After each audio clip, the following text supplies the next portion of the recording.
This is a story of Larry. When he was a teenager, he and a girl he knew decided to play around with the Ouija board. And let's say that what happened next wasn't at all what they were expecting. So I was probably between 16 and 17 because I had a car and everything. And so I would go to, I'd go to my brother's house because I could drink beer there, with him, and it was fine. And so, they had a babysitter because they went out a lot. And I knew the babysitter. It was this girl. And she was the one that really had this Ouija board thing going and introduced me to it. And, you put your hands on this pointer thing and sit across from each other and ask it questions, and it moves around the board to yes, no, or spelling out words. And it wouldn't really move for me by myself, but for her, it would just go everywhere. It's like she was psychic or something. So I was really getting into this with her. And so one night, my brother and his wife went out to a restaurant to have dinner, left the phone number of the restaurant where they were going to be because we didn't have cell phones, of course, in those days. So we're at the Ouija board. We got some candles going. We're trying to get directions to have a seance and lift the table off the floor. That's where we were Had going. you ever done that before? No, I had never been into any of that kind of stuff before, I mean, I had somewhat of an interest in, I guess, in the dark side a little bit, I had a little graveyard set up on my dresser at home in my bedroom with Dracula and stuff. I was kind of into Dracula. And one time I shot 3 blackbirds and hung them up outside my bedroom window. And my dad came up one day when I was gone and looked in my room, and when I came home, he said, "What have you got hanging outside your window?" I said, "What are you talking about?" He said, "You got 3 dead blackbirds hanging outside your window. What's wrong with you?" I said, "They're just birds." He said, "Get those things out of there." So I had a little fascination, with, Dracula and that kind of stuff. But I wasn't into, any spiritism stuff at all. Okay, so you get with this girl, this babysitter, which is probably closer to your age because your brother is 7 years older, so there's probably not that big of a difference between you and the babysitter. And she is into this Ouija board thing, but you've never really done that before. So when she says that she's trying to do a seance and trying to lift up the table, what were you thinking? Did you think that was possible? I didn't know for sure, but I was thinking that, there was some kind of power available on the dark side. It just seemed to me like that was probably possible. Okay.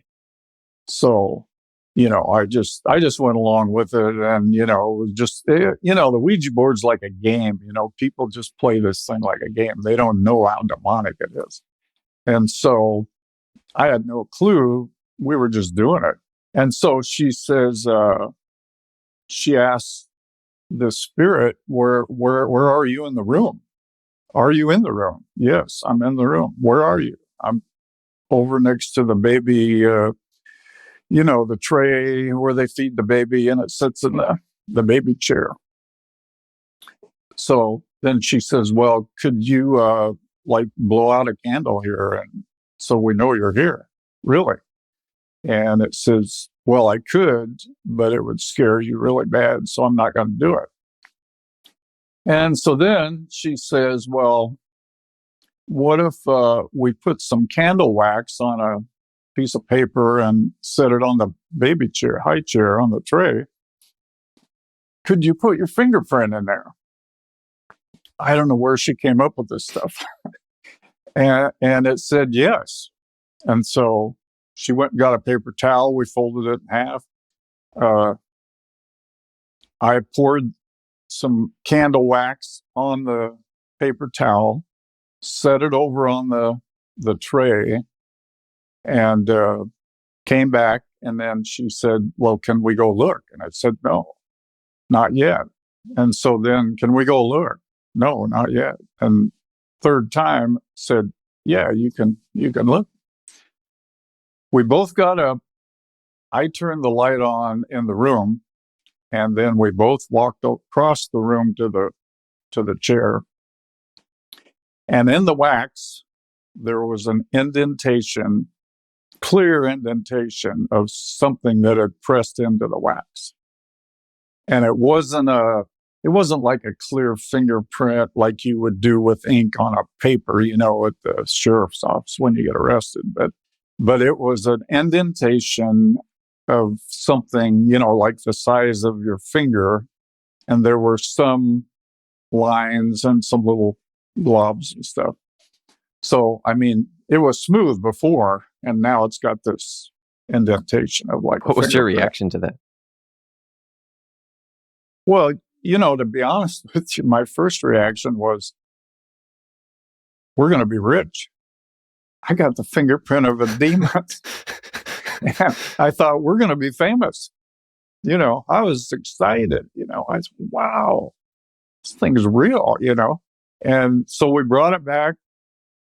And then she said, if you put your finger in there, if there was some excess wax that stuck to your finger, where did that go?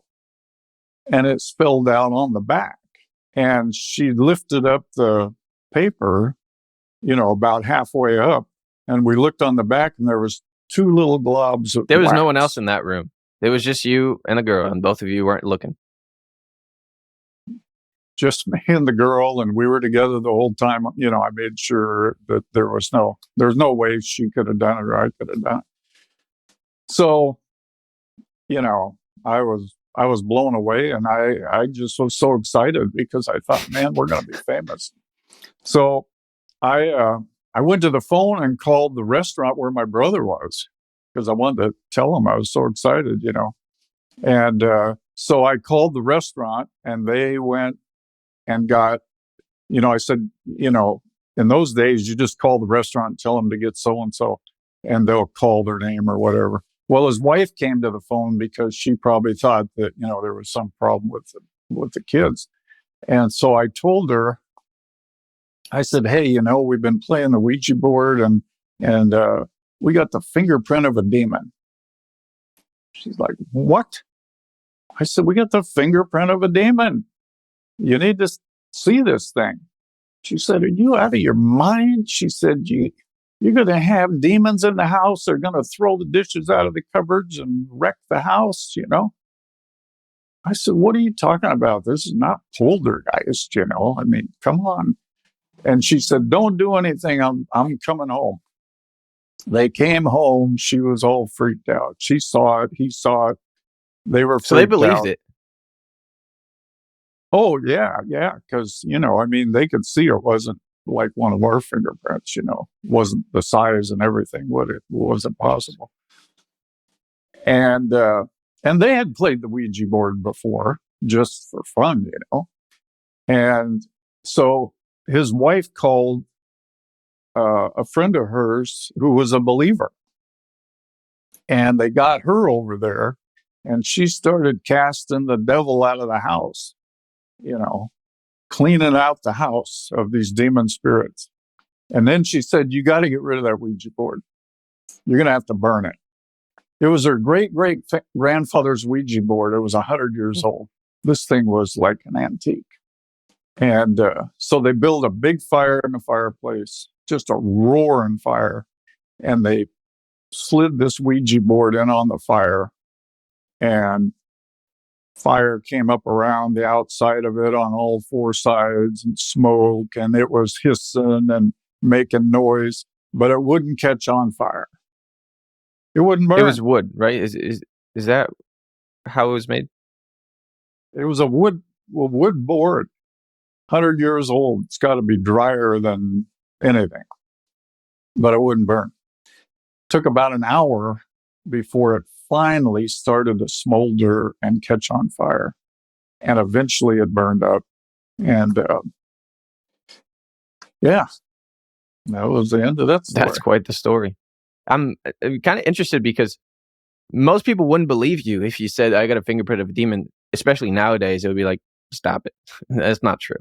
But it's interesting the way that your brother and his wife reacted, that they didn't well, they kinda believed you in the beginning, but once they saw it, they weren't doubting anymore, so Yeah, that was a very bizarre thing, you know, at that time in my life because I wasn't doing drugs then. I wasn't, you know, I wasn't doing anything that would, you know, precipitate that kind of a thing happening. But it was just something that happened that night, and yeah, I was didn't really affect me too much. You know, I mean, maybe it was stuck in my mind somewhere, you know, that, hey, this happened. There's real demons, there's real spirits and all that. But I, you know, I didn't, it wasn't something I really, and I didn't tell anybody. I didn't tell anybody. I probably haven't told 5 people in my whole life.